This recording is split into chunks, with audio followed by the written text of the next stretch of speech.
What's up, everybody, and welcome to Block and Build, a podcast from Convergence Magazine. I'm your host and the publisher of Convergence, Caden Mock. On this show, we're building a roadmap for the movement that's working to block the impacts of rising authoritarianism while building the strength and resilience of the broad front that we need to win. This week on the show, I'm joined by historian Gerald Horne, whose most recent book, The Capital of Slavery, Washington, D.C., 1800 to 1865, explores the early history of the capital city of the United States and the role of enslaved people in how it was built, both in terms of the hands that did the labor to build its edifices and monuments, and in terms of how the fear of free Black people shaped how the law, policy, and governance of this district in ways that echo today. But first, of course, these headlines. Does anyone else feel like the Trump administration is bullying us into accepting the narrative that there's a ceasefire in Palestine? In the weeks since the ceasefire deal was announced, Israel has violated it in Gaza several dozen times. Last weekend, for example, Israeli airstrikes killed at least 40 civilians. It has also continued its moves to annex the West Bank, with multiple bills in the Knesset carving out a process for conquest. This morning, Israeli soldiers stormed the West Bank town of Beita following attacks on Palestinian olive growers in the region by Israeli settlers. Israel also continues to block aid from being delivered to Gaza while maintaining funding and protection for gangs they've recruited to loot aid shipments and destabilize the Strip. The Trump administration and Benjamin Netanyahu have worked to frame fighting between these gangs and Hamas as Hamas somehow violating the ceasefire. Stop me if you've heard this one before.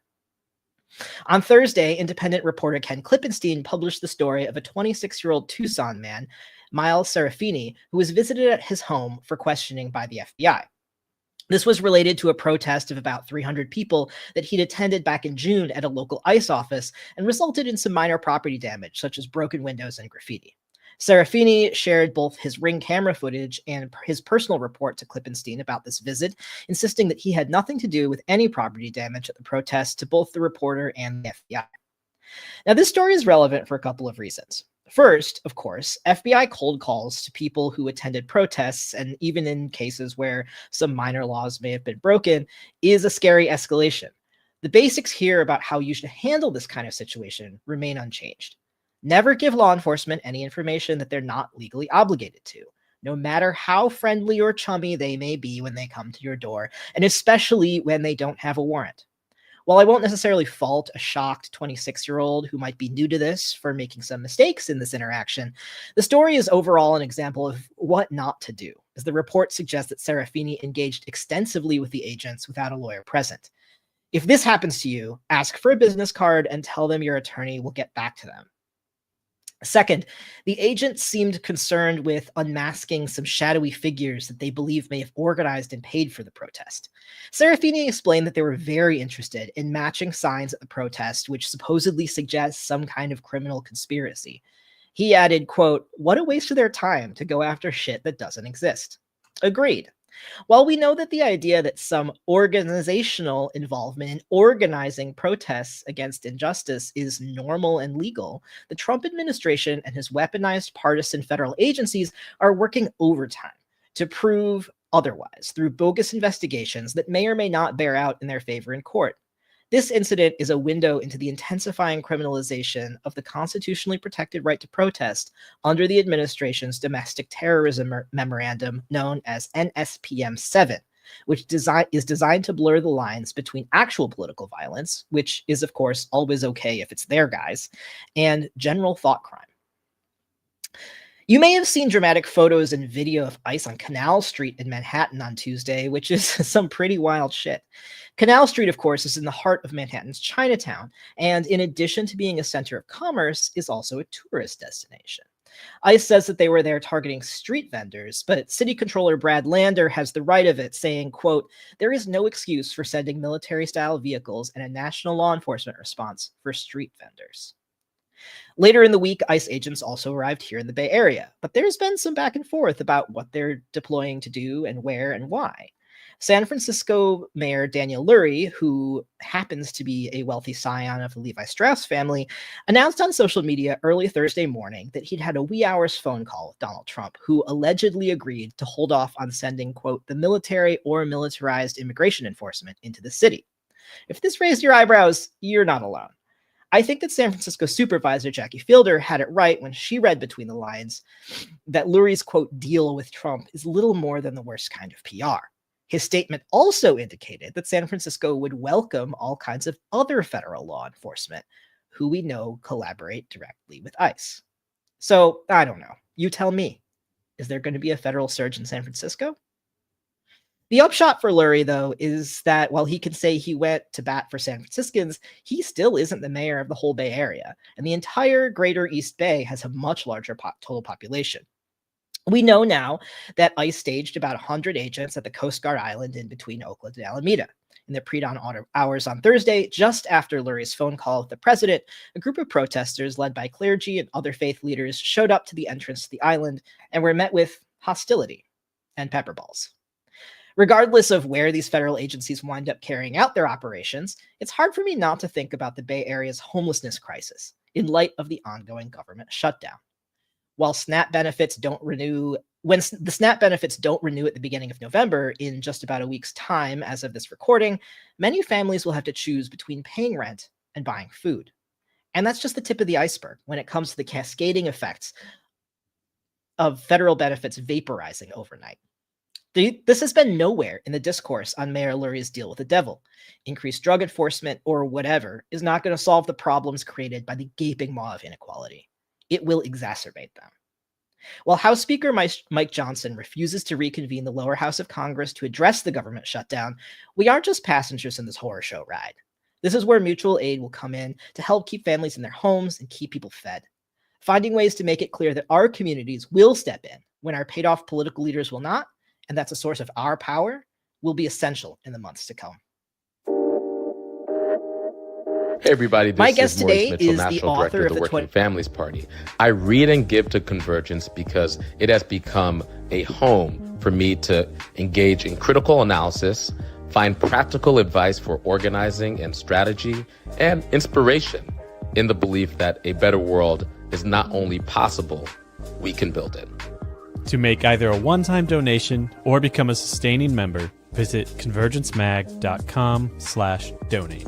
You can find a direct link in the show notes. Thanks for listening.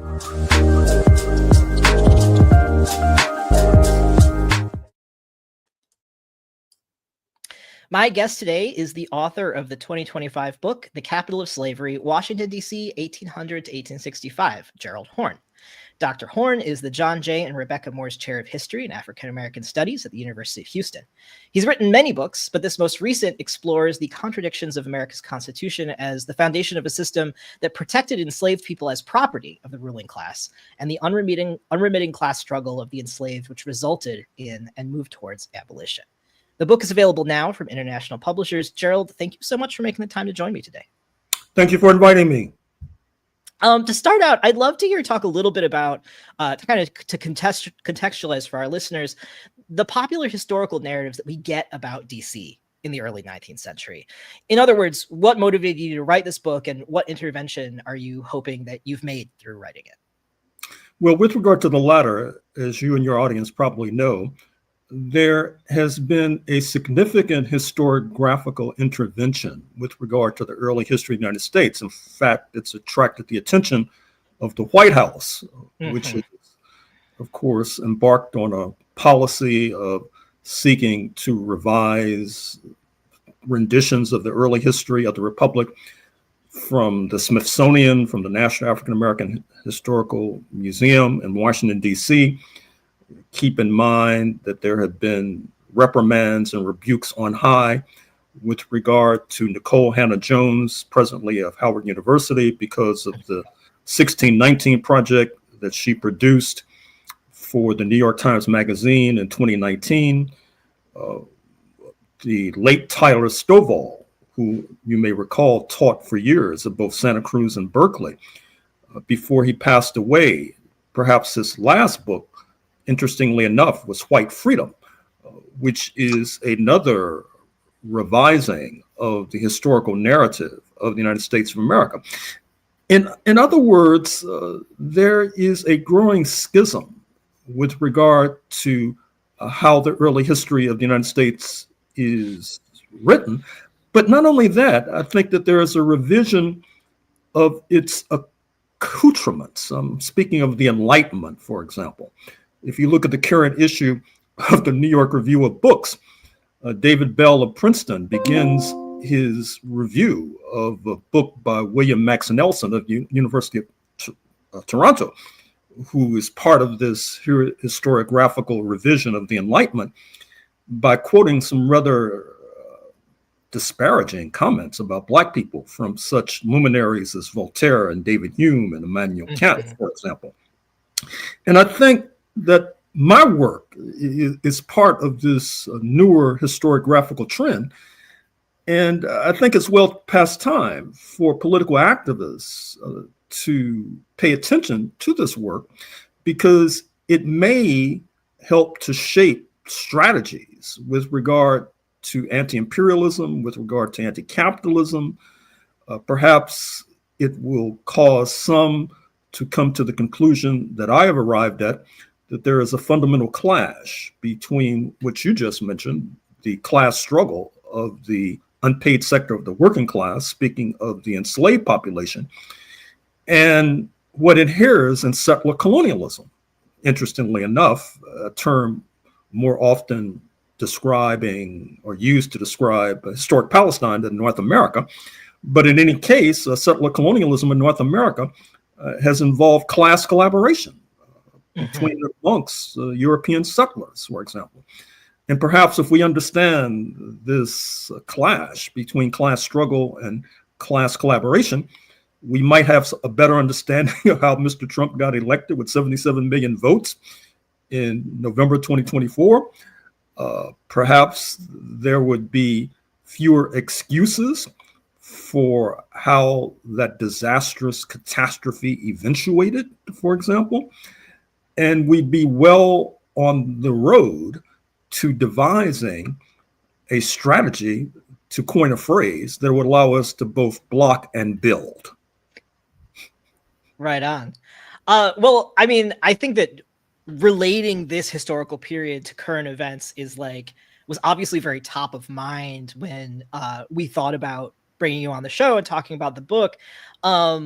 I'm curious also the way that you see the sort of relationship between that early class struggle in the early 19th century and the lack of representation that people who live in DC now are struggling with. And I think that, a couple months ago, when the federal crackdowns in DC started happening and people started turning out, one of the things that people turned back to is the fact that it has been a demand for quite some time, for decades, that DC get actual elected representation, not just sort of tokenized representation and home rule. But what is the relationship that you see between that history of that class struggle and the fact that the district does not have sort of political autonomy in the way that we understand it? Well, you may recall that recently I published another book on Washington, D.C., Revolting Capital, Racism and Radicalism in Washington, D.C., 1900 to 2000. And in those pages, which comes up more or less to the present, I point out that gentrification, which is a scourge afflicting many urban areas, the San Francisco Bay Area not least, in Washington, D.C., takes on a notable and specific character because it's tied to national security.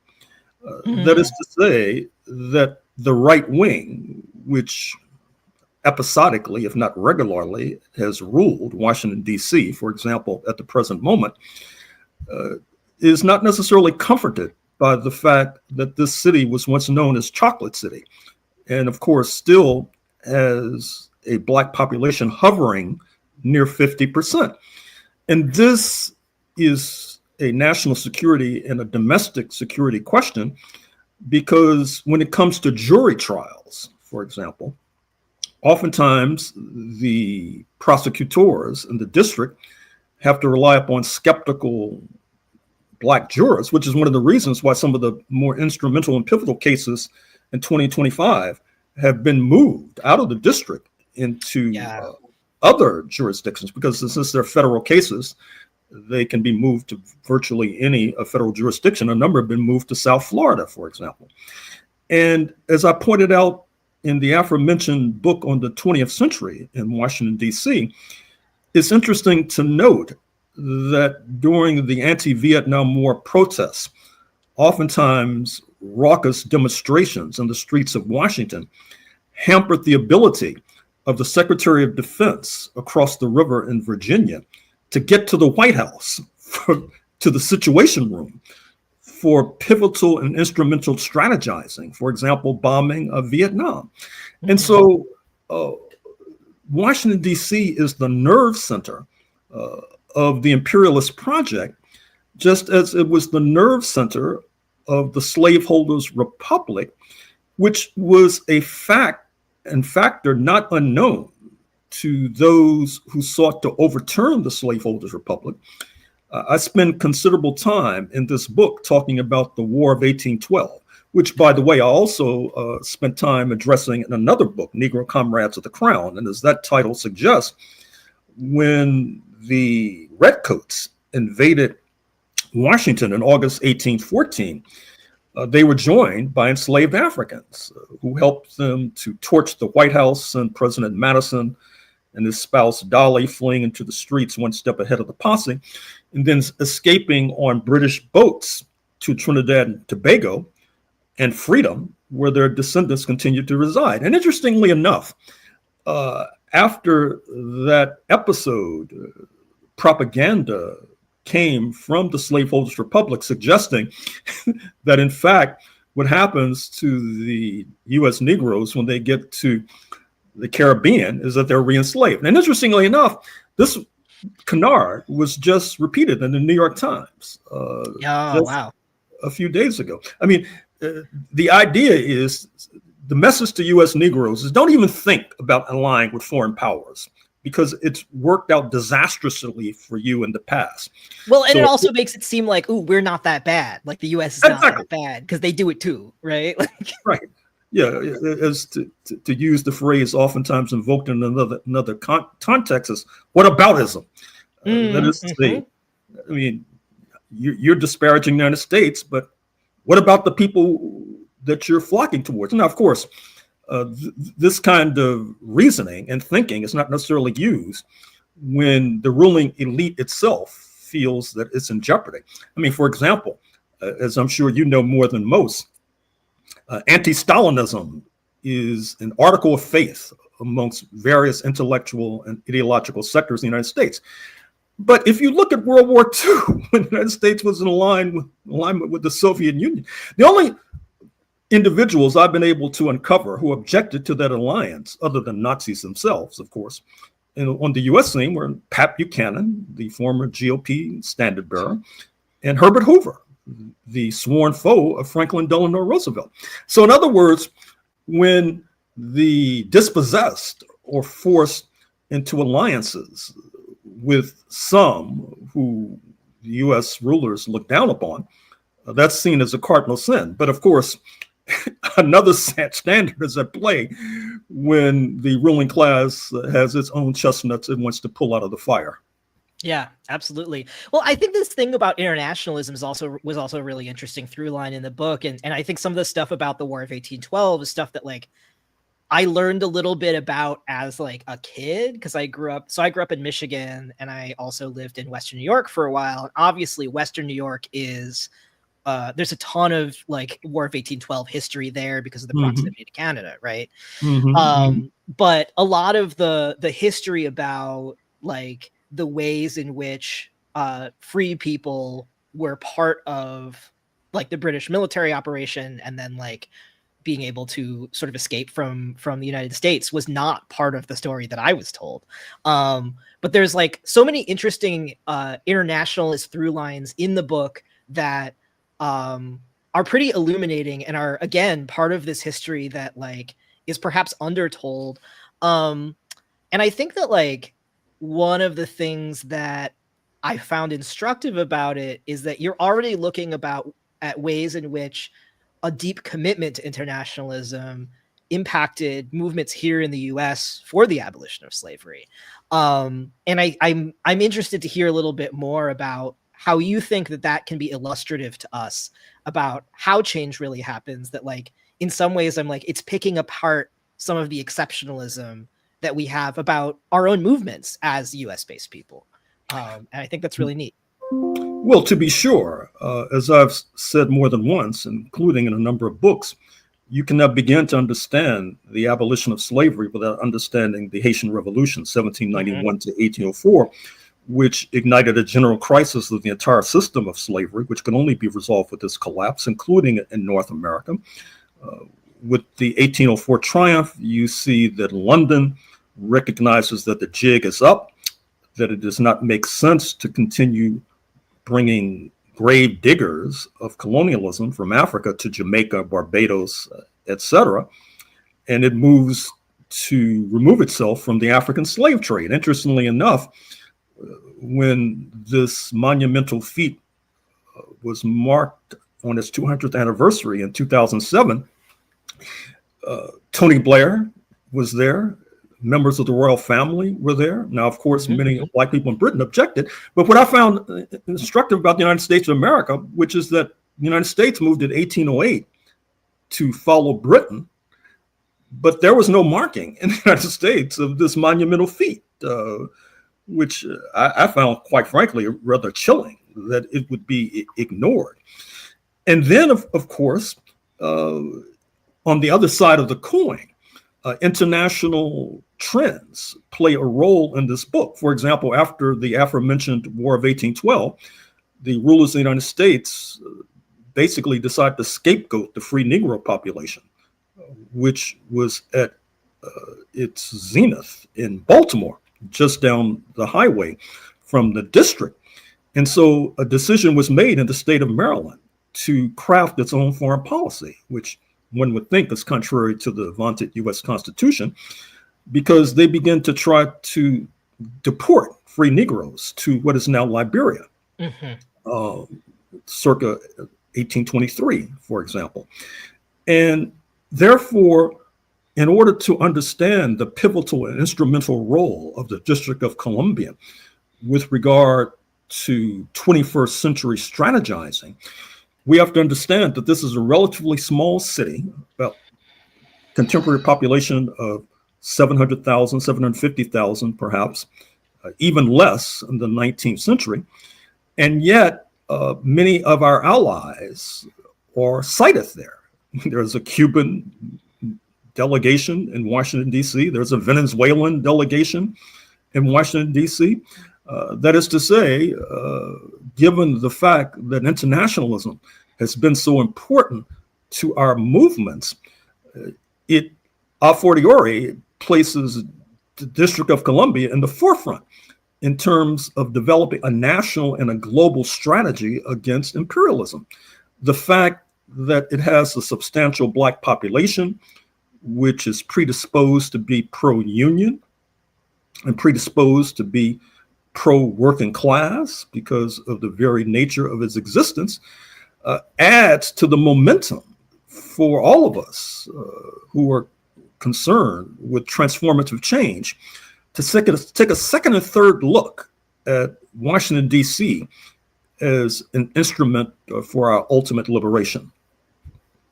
Yeah, well, I mean, that also raises to me the commentary about that we saw earlier this year about the Doge cuts and like what an outsized impact that those cuts to the sort of like administration of the federal government had to the like sort of economic basis of a lot of the middle class in Washington, D.C. and the greater sort of DMV area, that like so many of those civil servants are Black. They're disproportionately Black women, right? That like that is sort of a piece of the puzzle here, and it's not a coincidence that is the case, right? Either from the fact that like that is the population that makes up these federal civil servants, and the fact that the Trump administration might go after them.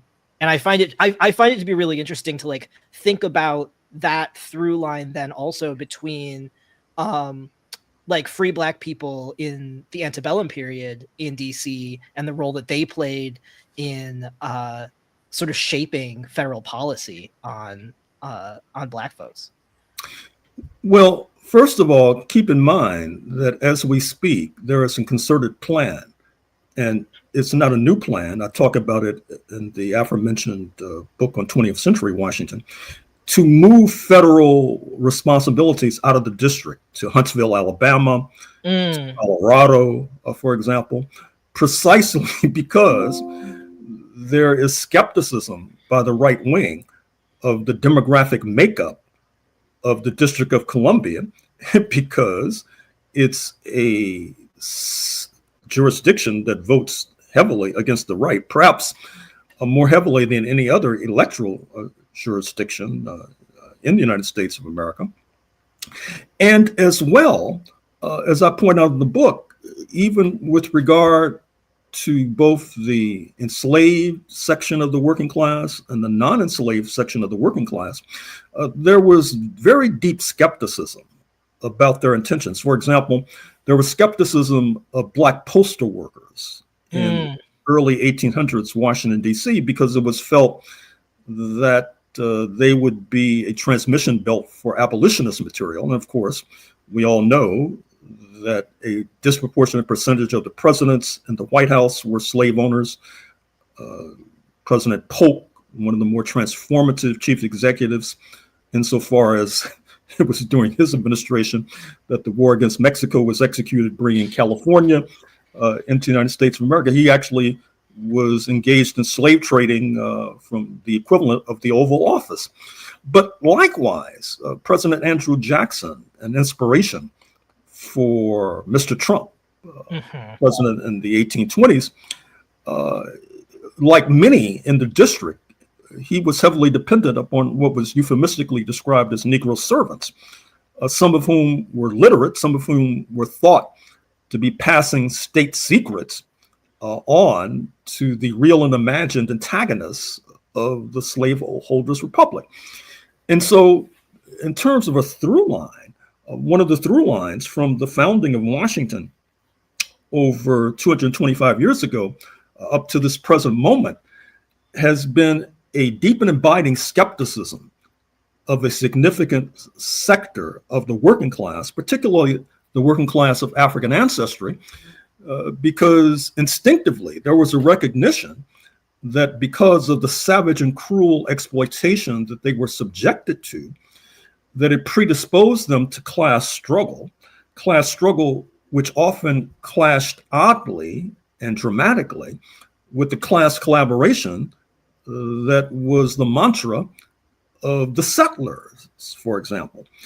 And this particular trend, it seems to me, is not necessarily unique to Washington, D.C. For example, your audience and perhaps yourself might be interested in a current project I'm working on, which involves, in part, the mass migration of Black people in San Francisco in 1858 to British Columbia, in what is now Canada, because of the persecution that they were suffering.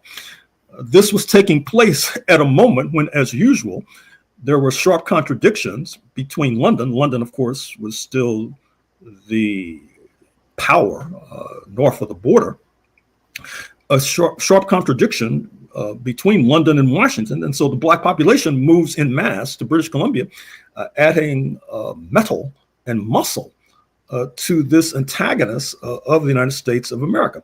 Many of them returned, of course, after the abolition of slavery with the U.S. Civil War concluding in 1865. But once again, this particular theme of how the very presence of the Black population was seen as antithetical to the aims of the slaveholders' republic, that is a theme that has not disappeared by 2025. Absolutely. Well, that thing about like mass migration of Black people from California to British Columbia is also interesting, because California was admitted as a supposedly free state to the Union as like a counterweight to Texas, right? But like that's also part of the sort of like popular historical narrative that we have about the foundation of California as a state, which is obviously more complicated than that. For sure. And indeed, to continue with this thread, the founding father of British Columbia, Sir James Douglas, was a man of African ancestry. which of course is something that would have been wholly unique south of the border. But not only that, I think that analysts of the United States would do well to put the United States in comparative perspective, because comparative history helps you to illuminate. I mean, for example, if you look at colonialism north of the border, it was heavily extractive colonialism, timber, fur in the first instance, which oftentimes predisposed a different kind of relationship with the indigenous population. Then you had with settler colonialism, which was the theme south of the border. I mean, for example, many in your audience are probably familiar with the state of Oregon and its early history, where it sought to bar Black people altogether, which leads to this present issue that Portland probably has one of the smallest Black populations of any urban and metropolitan area as a direct outgrowth of that mid-19th century trend. But it's not only that, but the founding fathers of Portland, one of the reasons they tried to bar Black people because they had a close eye on what was unfolding then in the state of Florida, where the people we refer to as the Seminoles, the indigenous population, had engaged in a de facto alliance with Black people and were fighting some of the bloodiest wars the United States was involved in before the U.S. Civil War itself, for example. But not only that, but it has impact on social relations.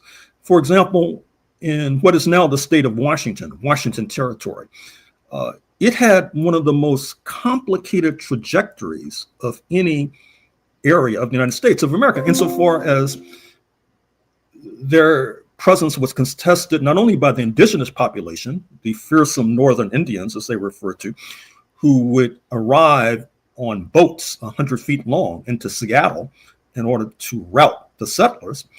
But then again, you had Alaska under control of Russia until 1867. And of course, the Russian River in your neck of the woods is an emblem of how far south Russia reached in North America.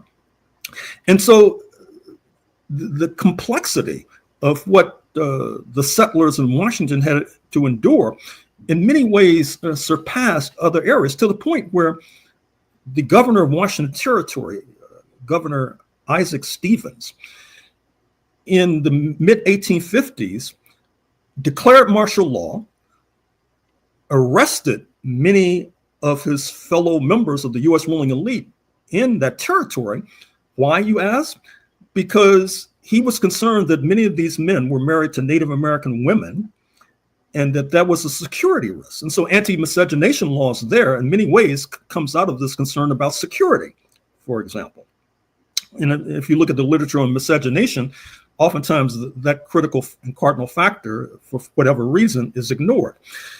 And I guess what I'm saying in the larger scheme of things is that younger historians have a lot of work to do. Because I think that a lot of our history needs to be reexamined if we are to ever dig ourselves out of this deep hole in which we find ourselves. Yeah, absolutely. And I mean, it also, again, thinking about just like the policies that are coming out of the White House these days, that there is a deep desire to repress that study. Right. Because of how instructive it can be. Yeah, it's not lost on me that like the reason they want to repress it is because there's something important for us to learn from it. And that understanding it gives us power in the present. Oh, absolutely. That is one of the reasons why that famed photograph of the Black man with scars on his back, which is a reigning emblem of the horrors of slavery. It's been suggested that it be removed, for example. That's one of the reasons why, as noted, museums are under fire. That's one of the reasons why here in the state of Texas and elsewhere, you have banning of books, for example.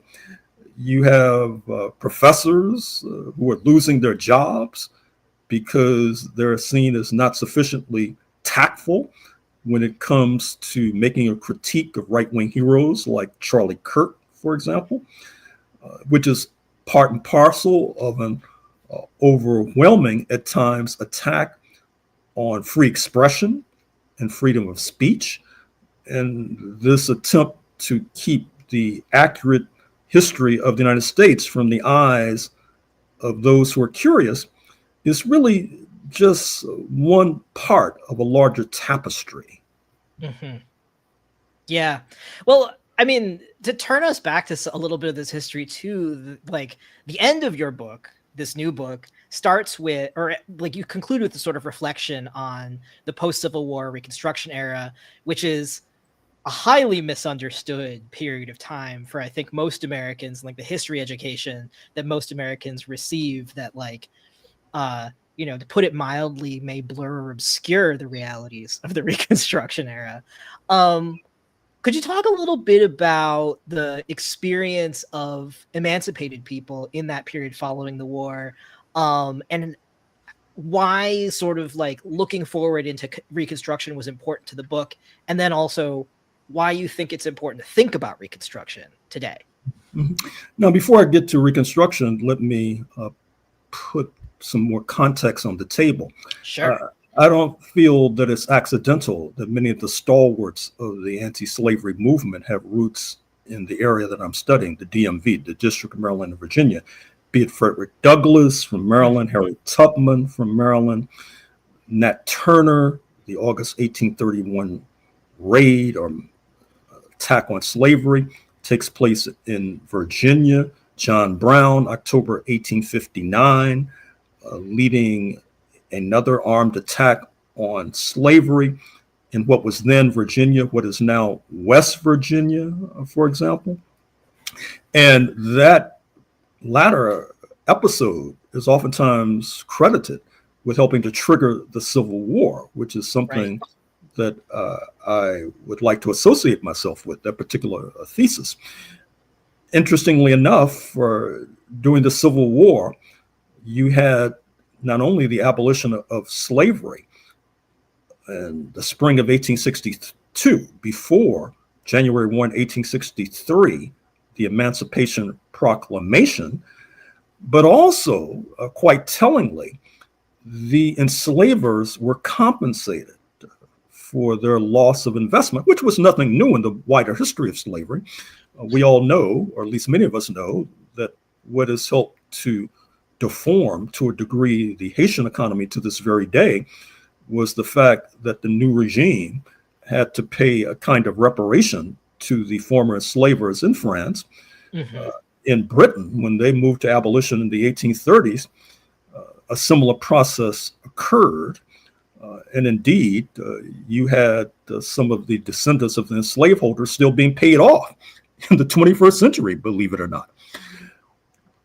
A similar process unfolded with regard to Washington. And I think it reflects the correlation of forces. That is to say, that not coincidentally, Washington, D.C. borders Virginia, the major slave-owning state, and the White House was in the gun sights of the Confederates throughout the U.S. Civil War, and there were enemies within the gates, so to speak. And so the authorities decided that the better part of wisdom was to pay these people off, for example. And of course, once slavery is abolished nationwide by 1865, there's no compensation to the enslaved, for sure. That's a reigning issue in 2025. But there was no compensation to the enslavers as well, which is infuriating to them, which triggers the rise of racist terrorism with the Ku Klux Klan, for example. And I have argued and will continue to argue that you cannot begin to understand the toxicity and the depth and the profundity of anti-communism in the United States of America, which in many ways has deformed foreign policy, deformed the entire country, without understanding that the socialist project has been associated with uncompensated expropriation of private property, which of course that happened in 1865. Right. Interestingly enough, to once again to fast forward to give you a glimpse of the moment that we're in, and to give you a glimpse of how the correlation of forces may be shifting. Right now, of course, there is a looming question of uncompensated expropriation of private property. Look at what happened just in the last few days with the Dutch under U.S. prodding, expropriating Chinese interests in Nexperia, a high-tech firm, for example. I dare say that this might be the first of many expropriations that take place. This is going to obviously worsen relations between Beijing and Washington, which have been exacerbated to a certain degree by China putting a clamp down on export of rare earths, minerals to the United States. In fact, worldwide, those rare earths are not only important for smartphones and automobiles, but also for warfare, for fighter planes, for example. And so this could well lead to further expropriations to show you the kind of moment we're in, because supposedly we learned with imbibing our mother's milk that the United States was the headquarters of free markets. Keep the government off the backs of the people. Right. Let them be free to do commerce. Right. But the conditions are changing as we speak, which brings us, of course, to the Reconstruction period, which takes on a particular character in the District of Columbia, given the significant Black population there, which increases dramatically during the U.S. Civil War after Washington moves to abolish slavery in the spring of 1862. That's a calling card to the enslaved in Virginia to flood across the border into the district. It's a calling card to the enslaved of Maryland to flood across the border into the district. And the fact that Washington, D.C. takes on this character of being a chocolate city is not only due to pre-existing conditions, that is to say pre-Civil War conditions, it has a lot to do with the Civil War itself. And I've oftentimes thought that the anti-government mania, which characterizes the right wing of the United States, has a lot to do on the federal and national level with the character of the city in which many of these Dixiecrats, for example, are operating. That is to say, for a good deal of the 20th century, and to a certain extent today, they're operating in majority Black precincts and districts and jurisdictions, which is noted has an impact on so many factors, not least the composition of juries for political trials, for example. Sure. And this is nothing new. It's a factor once the 13th, 14th, and 15th Amendment take flight, that is to say, abolishing slavery, providing equal protection under the law, and granting citizenship, birthright citizenship, that phrase is now in the headlines, and the right to vote, at least to Black men. So Washington, D.C. becomes a kind of laboratory, a kind of microcosm through which we can glimpse some of the bitter and protracted struggles that we are still engaged in to this very day. Sure. No, I mean, one of the things that occurs to me too, is, as you were talking, is I've been rereading Nancy MacLean's Democracy in Chains about the rise of sort of like public choice economics in Virginia in particular, right? In the Virginia School of Economics, that like so much of that way of thinking about the just like, I mean, the absolute villainization of government and like the utility of government at all is also rooted, it seems to me, in a lot of this deeper history too. That like, yes, it is about that sort of civil rights moment where like the federal government is ordering the integration of schools, but that like so much of why that played out the way it did is rooted in this deeper history that you're examining here. Indeed, rooted in a deeper history of anti-Blackness, for example. I'm sure you're familiar with the multiple stories about, rather than be subjected to desegregation, the idea was to overthrow a particular government function. For example, paving over swimming pools, for example, rather than having swimming pools be desegregated. I'll never forget once driving from North Carolina to Virginia and being riveted by an auto documentary about how certain counties in Virginia decided to shut down public schools. Right. That's like the sort of core of a lot of that like early learning for the public choice theorists, right? That like one way to get around the new laws is just be like, no, we don't have public schools. Like, that's okay. That's fine. Right. So it's deeply embedded not only in a history of anti-Blackness, but deeply embedded in history of slavery. For example, and slavery and its discontent, slavery and its lineal descendants, for example. And I think that to the extent that we pass over that kind of history, we're sort of doing a disservice to our own movement and a disservice to political strategy, because once again, I think we have to realize that a major threat to the infant United States, the infant republic, was not only rambunctious indigenous, but it was rambunctious indigenous oftentimes in league with rambunctious enslaved populations. That is to say, the latter carrying the earmarks of what many of us have been taught about the revolutionary role of the working class, for example, in terms of their collectivity, for example, their ability to move as one, for example. That kind of theory of the working class is applicable to the enslaved population.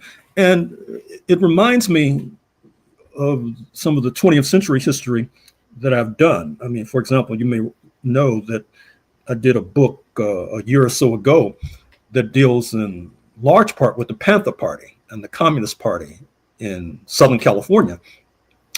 And there were polemics that were flying back and forth with regard to this notion that was oftentimes put forward. Actually, you still hear it today, of the working class and its allies, with Black people being the latter, but not necessarily being part of the working class, for example. Yeah, like what are you talking about? It sort of implicitly racializes the working class, or whitens the working class. And those of us who are not melanin deficient or part of another kind of category. And so even though I dare say that there were positive and good intentions with regard to those who came up with those formulations, of course, but in some ways they were missing the boat. Well, I guess like thinking about that and thinking about those, like, I guess those tendrils that reach into the present, what are some of the lessons that you hope our movements can draw from the story that you lay out in Capitalist Slavery? Well, first of all, there's internationalism. I can't stress that point enough, because certainly with regard to forward advance by the unpaid sector of the working class, is heavily contingent upon global factors. I mentioned the Haitian Revolution. I could have mentioned the role of British abolitionists. I could have mentioned the role of French abolitionists, particularly in the 1840s, for example, after the so-called failed revolutions of 1848. I could have mentioned the role of Russia, which during the U.S. Civil War sent its fleet to both the Atlantic and the Pacific coast to bulwark and bolster the Lincoln regime at a time when other European powers were at best ambivalent about the fortunes of the Lincoln government. To coin a phrase, it's almost as if they took the position that they appreciated republicanism so much that they'd like to see two republics in North America, the Confederate Republic and the U.S. government republic. And of course, Spain had slavery in Cuba, and at best was ambivalent about the Lincoln government and its ultimate plans for abolition. France, you may recall, had occupied Mexico during the U.S. Civil War, leading to the holiday Cinco de Mayo. And of course, that bleeds into a new interpretation of Juneteenth, June 1865, when we are told popularly that the men in blue, the U.S. military, show up in Galveston, Texas to tell the enslaved that they're free per the Emancipation Proclamation of 1863, of course, which didn't necessarily apply to Texas, since Texas was in rebellion and had its own government. Right. Take instruction from Washington. Actually, what was at play was that there was going to be this diabolical plan of Texas enslavers to move in mass to Mexico and overthrow the abolitionist decrees of the president of African descent, speaking of Vicente Guerrero in Mexico City some decades earlier. But that plan was thwarted by black men in blue and their Mexican compatriots across the border, who ultimately on June 19th, 1867, execute Maximilian, the French puppet, and are able to thwart that despicable plan of continuing slavery. All of these are international factors that help to point to why abolitionism ultimately prevailed. And then, just to repeat, I cannot stress enough the import of this contradiction between class struggle and class collaboration, which in various iterations, we're still grappling with it, whether or not we realize it. That's still a fundamental contradiction in our class that we're still grappling with. And if we're honest, we'll come to realize that to a certain degree, that's inherent in settler colonialism, which then, of course, leads us to a reevaluation of dispossession of the indigenous, for example, because many of our friends on the left, when they think they're being progressive, they speak of slavery as being the original sin. Well, actually, it's dispossession of the indigenous, because you couldn't have had slavery without dispossession, which then leads to another point, which I cannot stress enough as well, which is that one of the outgrowths of the welcome victory of 1865 was an accelerated attempt to dispossess the indigenous, this time with the so-called Buffalo Soldiers, black men in blue, at the tip of the spear. As I said in my book on Texas, you had the anomaly of black people in East Texas being lynched and subjected to Klan terror, while black men in West Texas are routing the Comanches and the Apaches and other Native American groupings, then that contributing to a further anomaly, which is the construction of these land-grant universities, which are Jim Crow institutions, where faculty, staff, and students are comprised of descendants of the settlers, and black people generally are barred, or any so-called non-whites are barred. And that's part of a more accurate rendering of the history of this country, a kind of rendering that the folks in the White House are now trying to keep from the inquisitive eyes and ears of our youth. Yeah, no, that's powerful stuff. And as we're wrapping up here, first of all, are there other things from the book that you think would be of particular interest to our listeners? Is there stuff that maybe we haven't covered that you think is worth mentioning?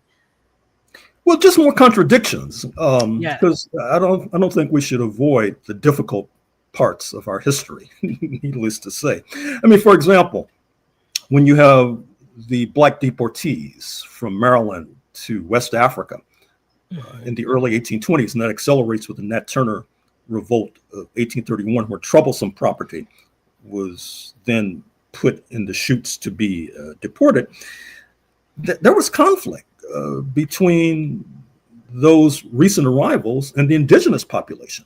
Sure. For example.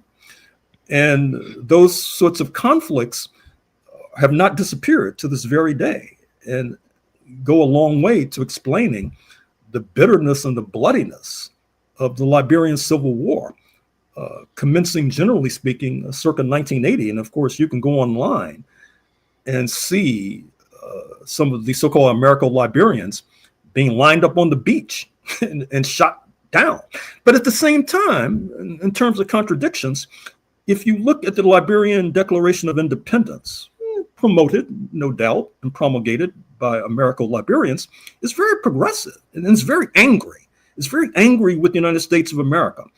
It reminds me of the first half of the famed Frederick Douglass speech of July 5th, 1852, when he unloads on the United States of America, at least in the first half of the speech. The Declaration of Independence of Liberia, circa 1847, is in that same meter. Not only that, but the elite, the Americo-Liberia elite of Monrovia, of course, named after former U.S. President James Monroe, speaking at the Capitol, they tried to align not only with British abolitionists, but they tried to align with Haitian revolutionaries. We really need further research on that point. So I guess what I'm saying is that this history, it's not necessarily a sort of vanilla and chocolate history, a sort of a simple good and evil history. It's complicated, it's complex, and it's up to us, being dialecticians, to try to ascertain what is the predominant element with regard to this historical process that we're talking about. And interestingly enough, to return to where we began, I think that many of our friends on the left, they think that they have engaged in such a process when they tend to downplay what I just noted with regard to Voltaire and Hume and Kant and the Enlightenment, or they feel they tend to downplay the negative, or even don't even bring it up. Maybe they're even unaware of it.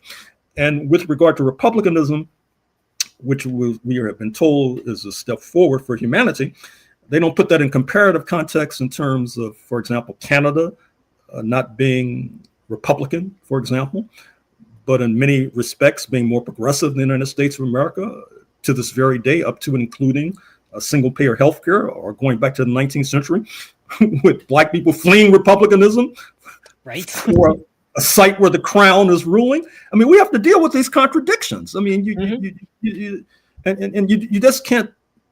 We can't deal with it with left-wing white nationalism. That is to say, just because the hallowed halls of whiteness were opened to those fleeing the persecution they faced in Europe, that is something that we celebrate. But as I mentioned in my aforementioned book on California, one of the early settlers in San Diego County, as I point out in the book, I can't recall his name right now, was renowned, he was Jewish, by the way, because he was an Indian fighter. And so you just can't celebrate the Republic opening its doors to the persecution of Europeans without understanding what they did once they got here. Right. For example. That's the sort of complicated storytelling that we need nowadays. Absolutely. No, could not agree more. And I like your scholarship is so clear on linking the contradictions of the past, the contradictions that we are living out in the present. And there's a lot to learn from the history that you are working on excavating, which is super valuable. I'd also be kind of remiss, honestly, because I feel like a lot of people have been kind of freaking out this week about the demolition of the White House East Wing. Oh, right. Speaking of contradictions, I feel like I'd be remiss not to ask you for your take on this. I've been like, as I was prepping for this interview, I was like, I gotta ask Gerald about this because I'm sure, I'm sure he's got a perspective. And I, honestly, I've also talked to a couple comrades who are particularly surprised at their emotional response to the video and images, right? Yeah. Could you talk a little bit to the sort of presence, the symbolism of the White House and what is going on there for us? Well, I have to first of all check myself because, and also apprise the audience of the reality that I'm an amateur architectural historian. I was just in Washington just a few days ago and really just marveling at the architecture, particularly the houses along 16th Street, the embassies, for example.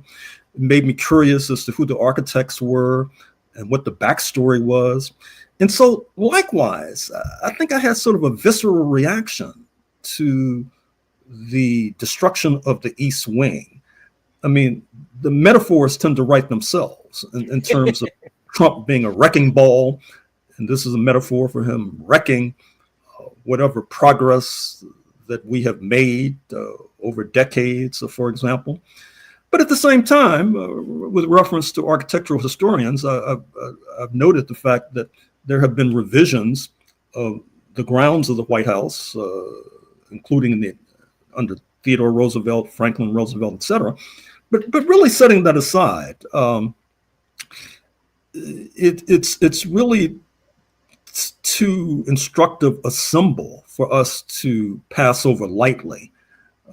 The fact that Mr. Trump is wrecking civil liberties, wrecking the lives of immigrant families, seeking to wreck whatever democracy is unfolding in places like Chicago, for example, backing away, apparently at the last moment from sending the National Guard in the San Francisco Bay Area. And I would like to think it's because of the muscular reaction of the progressive forces in Northern California, which caused Mayor Lurie of San Francisco and some of the tech bros to pull the coat of Mr. Trump and tell him that he might not want to risk engaging in a Waterloo in the San Francisco Bay Area.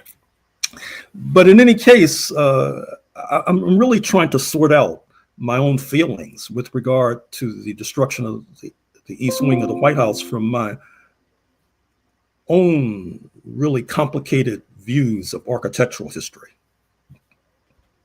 Yeah. It is.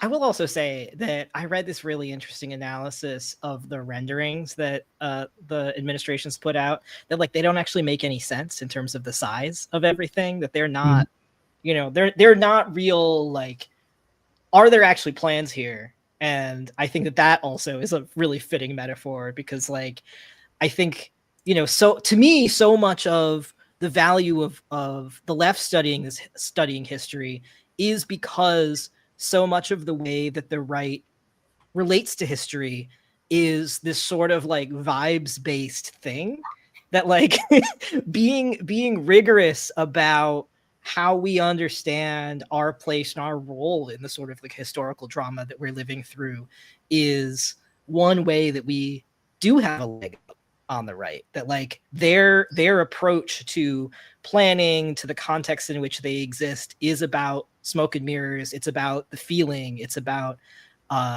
like affect and libido in a lot of ways, and not actually about understanding the like dialectical process of history, and that like these things have a material basis, and those material bases can give you the blueprints for stuff, the real plans for things.